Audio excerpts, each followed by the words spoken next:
नमस्कार. आधीच्या व्हिडिओमध्ये आपण अगदी बेसिक रचना बघितलेल्या आहेत. अजून थोड्याशा रचना आपल्याला करायच्या आहेत ज्या आपल्याला पुढे ह्या धड्यामध्ये जे जे आहे त्याच्यासाठी लागू शकतात. तर आपण लंब काढणे किंवा कोनदुभाजक काढणे वगैरे ह्या बघितलेल्या आहेत. आता थोड्याशा कठीण असं म्हणता येणार नाही, थोड्याशा पुढच्या लेवलच्या आता अजून 2-3 रचना आपल्याला बघायच्या आहेत. आता आपण अशी एक रचना बघणार आहोत की एखादी लाईन दिली असेल सॉरी आणि एखादा पॉइंट पी हा दिला असेल इकडे लांब कुठेतरी लाईनच्या बाहेर, तर त्या बिंदूमधून त्या रेषेला समांतर रेषा काढायची असते. आता दोन रेषा, आता अशा टाईपच्या रचना करण्यासाठी थोडीशी प्रमेय माहिती असणं गरजेचं आहे. आता या दोन रेषा काढायच्या असतील आणि त्याचं समांतर आहे म्हणजे पॅरलल काढायचे असतील, तर त्यांच्यामध्ये जर लंब असेल, जो इथे पण लंब आहे आणि इथे पण लंब आहे, ह्याही रेषेला परपेंडिक्युलर आहे ह्याही रेषेला परपेंडिक्युलर आहे, अशा पद्धतीने जर मध्ये रेषा असेल तर त्या दोन लाईन्स नक्की पॅरलल होतील, म्हणजेच समांतर होतील. कारण का हा 90 आणि हा 90 असतात तर ह्या दोघांची ॲडिशन होणार 180, म्हणजे ते आंतरकोन पूरक असतात हे आपल्याला सिद्ध होईल तिथे. म्हणून मग ह्या दोन लाईन्स काय होणार आहेत, पॅरलल होणार आहेत किंवा समांतर होणार आहेत. त्यामुळे जेव्हा अशी एखादी लाईन दिलेली असते आणि एक पॉईंट दिलेला असतो, तेव्हा या पॉईंट मधनं जाणारी लाईन याला जर पॅरलल करायची असेल तर ह्या पॉईंट मधनं आधी इथे काय काढायचा, लंब काढायचा, म्हणजेच परपेंडिक्युलर काढायचा. हा लंब काढला की मग ह्या बिंदूला अशा पद्धतीने लंब जाणारी जर इकडनं अशी लाईन काढली तर हा 90 आणि हा 90 होऊन ह्या दोन लाईन्स काय होतील, पॅरलल होतील, म्हणजेच समांतर होतील. हे त्याच्या मागचं म्हणजे लॉजिक आहे किंवा हे त्याच्या मागची थिअरी अशी आहे. आता आपण कन्स्ट्रक्शन प्रत्यक्षात कसं करायचं ते इथे बघूया. स्टेप्स तुम्ही लक्षात ठेवा. कुठल्या कन्स्ट्रक्शन घेतोय, कुठली रचना घेणार आहोत की एखादी लाईन दिली असेल त्या लाईनला पॅरलल लाईन काढायची बाहेरच्या बिंदूला, बाहेरच्या पॉईंटला एक लाईन काढून घ्यायला लागते आपल्याला.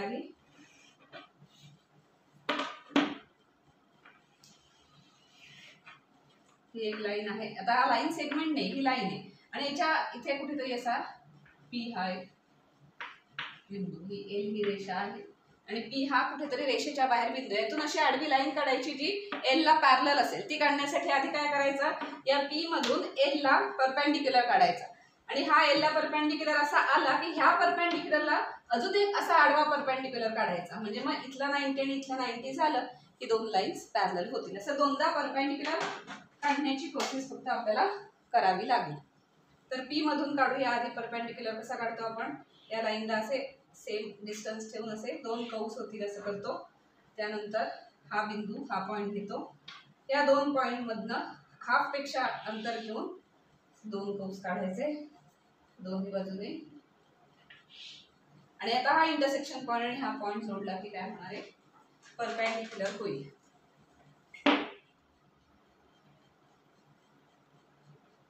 थोडंसं मोठं काढायचं आहे. हा इथे आहे पी हा पॉइंट आणि हा झाला इथे परपेंडिक्युलर. आता हा पी पॉइंट असणारी ही एक लाईन आहे बघा, ही एम असं म्हणू आपण. तर एम ही लाईन आहे जी इथे परपेंडिक्युलर आहे. आता ह्या ठिकाणी जर मी अशी परपेंडिक्युलर लाईन काढली तर ती अशी परपेंडिक्युलर झाल्यावर हा 90 आणि हा 90 झाल्यामुळे ही आडवी काढलेली लाईन ह्या एल ला काय होईल, समांतर होईल. त्यामुळे फर्स्ट स्टेप काय करायची, ह्या पॉइंट मधून परपेंडिक्युलर लाईन काढून घ्यायची मोठी. एकदा ती काढली की दुसरी स्टेप काय करायची, आता थोडंसं वही किंवा काय आन्सर पेपर असेल तर थोडा उलटा करून घ्यावं लागेल. कारण आता काय करायचं, ह्या बिंदूशी परपेंडिक्युलर काढायचं. तर ह्या पॉईंटशी परपेंडिक्युलर कसा काढतो आपण, म्हणजेच लंब कसा काढतो, तर ह्या पॉईंट मधनं ही जी लाईन आहे ही लाईन अशी आडवी आहे असं कन्सिडर करा. आता फळा असल्यामुळे मला ही लाईन आडवी करण्यासाठी असं करता येत नाही, पण तुम्ही वही अशी आडवी करून पुन्हा त्याच्यावर एक परपेंडिक्युलर पी बिंदू अशी काढू शकता. तर ह्या पी ह्या पॉईंट पाशी आपण इथे लंब काढणार आहोत, परपेंडिक्युलर काढणार. त्याची प्रोसेस करायची पुन्हा, म्हणजेच काय, ह्या बिंदूतून इथून आणि इथून कंस काढून घेतले, मग हाफ पेक्षा जास्त डिस्टन्स घ्यायचं ह्या बाजूला आणि ह्या बाजूला कंस काढून घ्यायचे, मग ह्या पॉइंटला घ्यायचं ह्या बाजूला आणि या बाजूला आणि मग ते जोडायचे. इंटरसेक्शन पॉइंट जे आहे त्याचे ते जोडायचे, ते पी मधनं जातील आणि पी ला परपेंडिक्युलर असतील. इथे येत नाहीये. तर ही अशी लाईन आली. आता ही जी आडवी लाईन आली एल एम एन, ही एल ही लाईन काय असणार आहे, एल ला पॅरलल असणार आहे, समांतर असणार आहे. कारण इथे आपण परपेंडिक्युलर काढला म्हणून इथे 90 डिग्री, इथे 90 डिग्री. हे आतले दोन्ही कोण काय झाले 90-90 म्हटल्यावर एन आणि एल या दोन्ही एकमेकांना समांतर असल्या पाहिजेत. असं प्रमेय पण याच्या आधी घेतलं होतं बघा, की एखादी रेषा दोन्ही रेषांना एकाच वेळेला जर परपेंडिक्युलर असेल म्हणजे लंब असेल तर त्या दोन रेषा एकमेकींना समांतर असतात. तर ही जी एम ही रेषा आहे ती ह्यालाही लंब आहे यालाही लंब आहे म्हटल्यावर ही रेषा आणि ही रेषा काय असणार आहेत एकमेकींना समांतर असणार आहेत. तर ही ती प्रोसेस झाली. आधी या पॉईंटमधनं इथे परपेंडिक्युलर टाकायचा, मग थोडी रेषा मोठी करायची, या रेषेवर ह्या पॉईंट पाशी असा परपेंडिक्युलर टाकायचा, मग आपल्याला समांतर रेषा तिथे मिळेल. पुढची रचना आहे की एखादा रेषाखंड काही लांबीचा दिला असेल आणि त्याचं काही गुणोत्तरात विभाजन करायला सांगतात. म्हणजे समजा असं आहे की 5.2 सेमी लांबीचा रेषाखंड काढा आणि त्याचं 3/2 या प्रमाणात विभाजन करा असं सांगितलेलं असेल. आता 5.2 चे कुठे 3/2 अशा पद्धतीने विभाजन करून ते अगदी पॉईंट मिलीमीटरमध्ये आपण रेषाखंड काढत बसणार, त्याला खूप जास्त वेळ लागेल उलट हे कॅल्क्युलेशन करून काढण्यापेक्षा. त्याच्यापेक्षा आपण एक ट्रायंगलचं तत्व किंवा ट्रायंगलचं लॉजिक इथे वापरणार आहोत. आपल्याला झालेला हा थिअरम की एखादा ट्रायंगल असेल अशा पद्धतीने आणि समजा एखाद्या बाजूला ही तिसरी बाजू या बाजूला समांतर अशी एखादी लाईन काढली या ट्रायंगलमध्ये, जी ही लाईन आणि ही लाईन पॅरलल आहेत एकमेकींना. असं जर असेल समजा हा ABC आहे, हा PQ आहे आणि PQ पॅरलल BC असं जर दिलेलं असेल, हा थिअरम आपण बघितलेला आहे याच वर्षी बघितला आहे. तर काय माहिती आपल्याला की हे जे गुणोत्तर आहे म्हणजे AP हे जे गुणोत्तर आहे त्याचं PBशी असलेलं गुणोत्तर ते इज इक्वल टू काय असतं AQचं QCशी असलेलं गुणोत्तर. म्हणजे हे याच्याशी असलेलं गुणोत्तर आणि हे ह्याच्याशी असलेलं गुणोत्तर काय असतं सेम असतं. तर हे जे लॉजिक आहे ते आपण ह्या कन्स्ट्रक्शनमध्ये यूज करणार आहोत. म्हणजेच काय की जेव्हा तुम्हाला एखादा लाईन सेगमेंट अशा गुणोत्तरात विभागायला सांगतात तेव्हा समजा तो लाईन सेगमेंट म्हणजे हा AQ असेल, त्या AQला 3/2 मध्ये विभागायचं असेल तर इथे किती सेंटीमीटर असायला हवं, गुणोत्तर आहे शेवटी त्याला एकक नाहीये, त्यामुळे हे इकडे कितीही लांब असू शकते. फक्त कंडिशन काय आहे PQ आणि BC ह्या दोन काय असल्या पाहिजेत समांतर असले पाहिजेत. आणि ह्या समांतर कधी होतील इथले संगत कोण हे जर एकरूप असतील तर ह्या लगेच समांतर होतील. तर ह्या दोन रेषा समांतर असल्या पाहिजेत म्हणजे ते हा जो रेशो आहे तो हा सेम रेशो राहतो. मग आपल्याला जर ह्या 5.2 सेंटीमीटरचे असे भाग करता येत नसतील तर आपण काय करायचं 5.2 चा एक रेषाखंड काढून घ्यायचा आणि त्याच्या पलीकडे शिरोबिंदू तोच ठेवून व्हर्टेक्स तोच ठेवून अशा पद्धतीने एक रेषाखंड काढत जायचा सेम ह्याच्यातने 3/2 प्रमाण होय ना, म्हणजे एकूण किती भाग असणार आहेत 5 भाग असणार आहेत. त्यातला 3 भाग इथे असणार आहे, 2 भाग इथे असणार आहे. मग 5 भाग असलेला एक रेषाखंड इकडे काढायचा आणि मग 3तून इथे रेषा काढायची आणि 5तून ह्याला पॅरलल असणारीच रेषा काढायची. तर मग काय होईल ह्या ट्रायंगल सारखं होईल, ही आणि ही रेषा समांतर होईल. मग ह्याचं जे गुणोत्तर आहे तेच ह्याचं गुणोत्तर. पण इथे घेताना आपण मात्र कुठल्याही मापाचे 5 भाग केलेले आहेत. माप कुठलाही असू दे सेंटीमीटर मीटर इंच कुठलेही असू दे, इथे जे 5 भाग केलेले आहेत तेच इथे काय असणार आहेत 5 भाग असणार आहेत. त्यामुळे मग इथे जर 3/2 असेल तर इथे पण काय असलं पाहिजे 3/2च असलं पाहिजे. कारण तो थिअरम हेच सांगतो की हे गुणोत्तर ह्या गुणोत्तराशी सेम असतं, म्हणजे हे दोन्ही रेशो काय असतात सेम असतात. तर त्या ट्रायंगलच्या थिअरमचा यूज करून आपण अशा पद्धतीने लाईन सेगमेंटचे भाग करू शकतो. तर आपण असं एखादं दिले समजा 5.2 सेंटी, आता 5.2 सेंटीमीटर घेणार नाही मी कारण मग ते अगदी एवढंसच येईल, तो एवढासाच रेषाखंड येईल. थोडा मोठा रेषाखंड काढणार आहे आणि ह्या ट्रायंगलचा यूज करायचा. आता जो काही दिलेला आहे ज्या मापाचा त्या मापाची एक लाईन काढून घ्यायची. ज्या काय मापाची समजा ही 5.2 आहे तर त्या मापाची ही लाईन आपण काढून घेऊ. समजा त्याला आपण A आणि ह्याला B असं म्हणतो. आता ह्याचं काय करायचंय विभाजन 3/2 ह्याच्यात विभाजन करायचंय. ते ह्या ठिकाणी आपल्याला शक्य नाहीये त्यामुळे आपण इकडे एक्स्ट्रा लाईन घेऊन त्याचं विभाजन करणार आणि मग त्या पॅरलल लाईन्स इकडे आपण जॉईन करणार. म्हणजे ह्या ट्रायंगलची प्रॉपर्टी आपल्याला यूज करता येईल. तर कन्स्ट्रक्शनच्या स्टेप्स लक्षात ठेवा. हे मेन बेसिक लक्षात ठेवलं तर अतिशय चांगलं आहे. कारण तुम्हाला त्यातलं लॉजिकच जर कळलं तर तुम्हाला कन्स्ट्रक्शनच्या स्टेप्स लक्षात ठेवायची पण गरज नाही. तुम्हाला हे लॉजिक माहिती त्यामुळे तुम्ही कधीही अशा टाईपचं कन्स्ट्रक्शन करू शकता. जो लाईन सेगमेंट ज्या मापाचा हवा आहे त्या मापाचा काढून घ्यायचा। आता ह्याचे 5 भाग 3 + 2 म्हणजे किती येणार आहे ते 5 भाग येणार आहे, त्यामुळे 5 भाग करायचे। 5 भाग करण्यासाठी वहीत किंवा तुमच्या आन्सर पेपरवर राहतील 5 भाग एवढ्या अंतराचं इथे कंपासमध्ये तेवढं अंतर घ्यायचं की ते 5 भाग राहिले पाहिजेत तेवढ्या लेंथला। तर त्याप्रमाणे आपण इकडे असा एक रेषाखंड काढायचा आहे, जसं ह्याला दुसरी बाजू आहे त्रिकोणाला तशा पद्धतीने थोडासा मोठा रेषाखंड काढूया, त्याच्यावर आपण 5 भाग घेणार आहोत।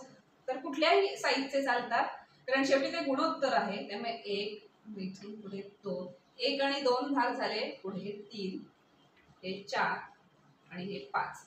हे किती करायचे आणि कुठल्याही मापाचे चालतात। हा एक लाईन काढून घेतली कुठल्याही अँगलची, अँगल तिथे किती हवा, ट्रायंगल नाही काढायचं आपल्याला, रेषाखंड काढायचा आहे। त्यामुळे हा आपला हवा असलेला रेषाखंड आहे, ज्याला आपल्याला 3:2 मध्ये विभागायचंय। त्यासाठी आपण थोडासा इकडचा रेषाखंडाचा वापर करणार आहोत।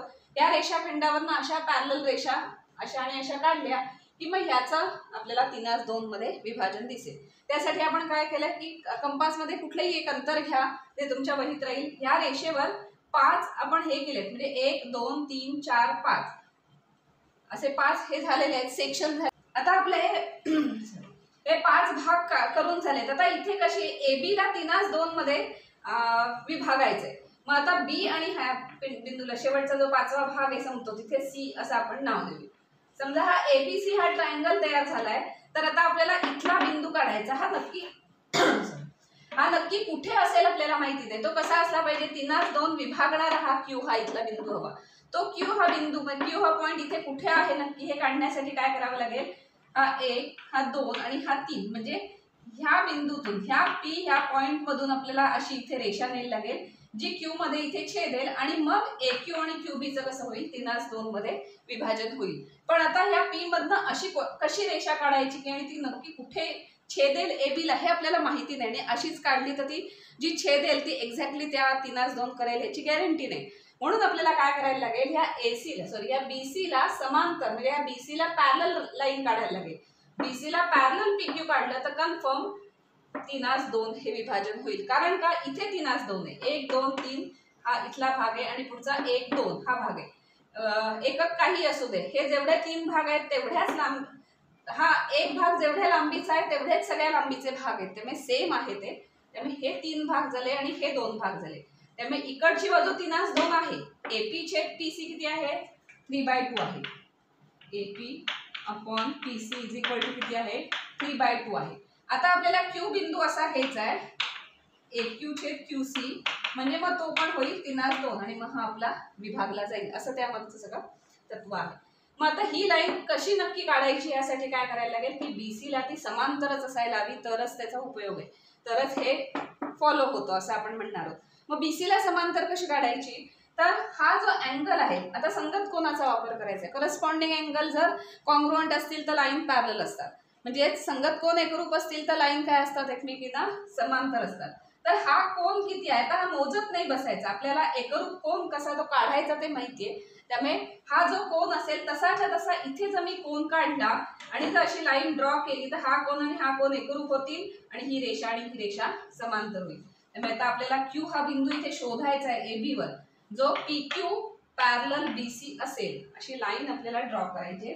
त्यासाठी संगत कोण एकरूप असतात हा कन्सेप्ट आपल्याला वापरायचा। त्यामुळे स्टेप्स काय लक्षात आल्या, AB काढल्या, दुसरी एक लाईन काढली, 5 भाग केले, 3 भागानंतर एक पॉइंटला नाव दिलंय, तर ह्या पॉइंटला आपल्याला ह्या रेषेला पॅरलल रेषा काढायची, म्हणून एकरूप कोण काढणार आहोत आपण इथे। मग काय करायचं, हे असं घ्यायचं इथे आणि इथे असं छेदायचं। एकरूप कोण कसे काढायचे बघितलेत आधीच्या व्हिडिओ, हे हलवायचं नाही, अंतर हे इथे असंच ठेवायचं, या बाजूवर आणि या बाजूवर असं जरा मोठा कंस काढायचा। त्याच्यानंतर हे अंतर इथे घ्यायचं, म्हणजे ह्या दोघांमधलं अंतर किती आहे हे चेक करायला, हा असा कंस काढायचा, इथून हे असं ठेवायचं, हा इथे कंस काढायचा आणि मग जो छेदन बिंदू आहे ते छेदन बिंदूने इथे जोडायचं आणि मग हा आपल्याला Q हा बिंदू मिळाला, Q हा पॉइंट मिळाला। कारण का हा मी ह्याला एकरूप काढला, म्हणजे हे दोन संगत कोण झाले ते एकरूप आहेत, म्हणजे PQ ही BC ला पॅरलल असेल। ह्या दोन पॅरलल असल्यामुळे काय झालं, हे 3:2 आहे, कारण हे 3 भाग आणि हे 2 भाग म्हणून हे सुद्धा काय असलं पाहिजे, 3:2 असलं पाहिजे. म्हणजे AQ 3 आणि QB 2 हे आपल्या इथे काढून झालं. त्यामुळे AB हा लाईन सेगमेंट, AB हा रेषाखंड असा काढला ज्याचं 3:2 ह्या भागामध्ये विभाजन होतं. स्टेप्स लक्षात आल्या. हे मागचं संगत कोण किंवा हा त्रिकोण हे जर चुकून विसरलातच काय थिअरम वगैरे, तर कन्सेप्ट स्टेप्स नीट लक्षात ठेवा. काय आहेत, AB काढायचा, मग ही लाईन काढायची, जेवढं दिलंय 3:2 5:7 किती जे दिले त्या दोघांची बेरीज करायची. जी काय बेरीज येईल तेवढ्या सेम अंतरावरचे सेक्शन तिथे काढायचे. त्यानंतर 3:2 म्हटलं असेल तर 3 भाग झाल्यानंतर पॉईंट घ्यायचा. सगळ्यात लास्ट पॉईंट ह्या पॉईंटला जॉईन करायचा आणि ह्या रेषेला पॅरलल ही रेषा काढायची. त्यासाठी हे दोन कोण एकरूप म्हणजे संगत कोणाचा वापर करायचा. आणि मग हे पॅरलल आलं की ह्याचं जे गुणोत्तर म्हणजे ह्याचा जो रेशो असेल तोच सेम ह्याचा रेशो असणार आहे. म्हणून मग तो त्या रेशोचा रेषाखंड आपल्याला तिथे मिळेल. पुढचं कन्स्ट्रक्शन आहे, 3 बाजू दिल्या असतील तर ट्रायंगल काढणं सोपं आहे अगदी. समजा असं काहीतरी दिलंय की AB बरोबर 23. आता इथे मी खूप मोठी मापं घेते कारण फळ्यावर नीट जरा बऱ्यापैकी आकृती दिसायला हवी म्हणून. तुम्हाला असं 4-5 सेंटीमीटरचं वगैरे येईल उदाहरण. तर 23 सेमी, त्याच्यानंतर BC बरोबर काहीतरी 25 सेंटीमीटर आणि AC बरोबर काहीतरी 20 सेंटीमीटर. अशा पद्धतीने मापं दिली असतील तर अगदी सोपं आहे. सगळ्यात सुरुवातीला काय करायचं, सगळ्यात मोठी जी आहे त्याला आपण कुठल्याही बेस मानलं तरी हरकत नाही, पण शक्यतो मोठी जी साईड असेल त्याला बेस मानूया. BC ला ती 25 सेंटीमीटर मोजून घ्यायची पट्टीवर इथे आणि इथे 25, तरी सुद्धा लहानच होणार आहे. ठीक आहे.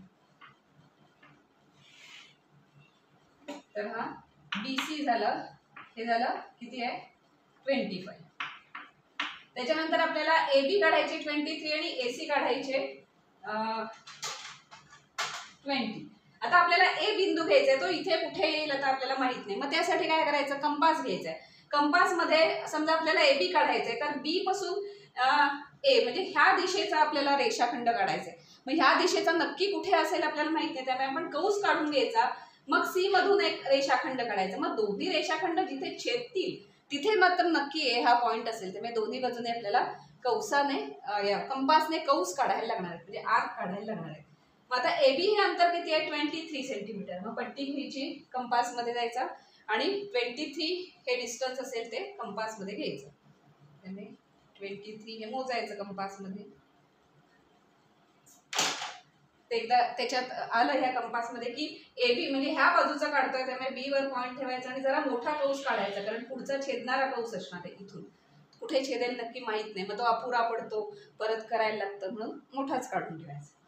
आता C आणि A चा डिस्टन्स किती आहे, AC किती आहे 20 आहे. पुन्हा काय करायचं, अगदी सोपं आहे, त्रिकोण काढणं अगदी सोपं आहे. जर तिन्ही बाजू दिल्या असतील तर 20 दिलेलं आहे तर पट्टी घ्यायची, त्याच्यात 20 अंतर मोजायचं कंपास मध्ये, तेवढं अंतर घ्यायचं. ते C वर डोक ठेवायचं कारण AC चं अंतर 20 आहे त्यामुळे असा छेदायचा. आता हा जो छेदन बिंदू आहे, ह्या छेदन बिंदू कारण हा आर्क वर आहे म्हणजे सर्कलवर आहे, त्यामुळे ह्या सर्कलवरचा कुठलाही बिंदू C पासून 20 सेंटीमीटरच असणार कारण आपण असं रेडियस त्रिज्येने ते काढलेलं आहे. तसंच या B पासून हा जो बिंदू आहे तो ह्या सर्कलवर आहे. ह्या सर्कलवर असल्यामुळे ह्या सर्कलवरचा कोणताही बिंदू याच्यापासून किती असणार आहे 23 सेंटीमीटरवरच असणार आहे कारण आपण त्या सर्कलवर अशी रेडियस घेऊनच काढले. त्यामुळे हा बिंदू आपल्याला मिळाला जो आपला A असेल आणि मग तो जोडायचा. अशा पद्धतीने तो A हा पॉईंट काढायचा. डायरेक्ट पट्टीने काढायला जायचं नाही तर चुकेल. तो A एक्झॅक्टली कुठे आहे तो येणार नाही. AB दिलाय 23 आणि हे दिलाय 20. त्यामुळे कंपासचा वापर करूनच हे कन्स्ट्रक्शन काढायचं. अगदी साधं कधी लागलं तर ठीक आहे, पण जेव्हा तुम्हाला कन्स्ट्रक्शन म्हणून विचारतात तेव्हा अशाच पद्धतीने करायचं. नुसत्या कारण अँगल माहिती नाही ना, त्यामुळे कुठल्या दिशेला कशा बाजूने असेल बाजू माहित नाही, त्यामुळे अशा पद्धतीने घ्यायचं. तर ही झाली सगळी बेसिक कन्स्ट्रक्शन पहिल्या व्हिडिओमध्ये. पण आपण ती पहिल्या व्हिडिओमध्ये आपण लंबदुभाजक वगैरे हे सगळं बघितलं होतं. त्याच्यात थोडंसं पुढची कन्स्ट्रक्शन थोड्या पुढची रचना आहेत ह्या, तर ह्या रचना पण आपण बघितल्या. आता पुढच्या व्हिडिओमध्ये आपण यावर्षी आपल्याला समरूप त्रिकोणाचं जे आहे समरूप त्रिकोण, त्याच्या पुढे वर्तुळ वगैरे हे सगळं बघणार आहोत.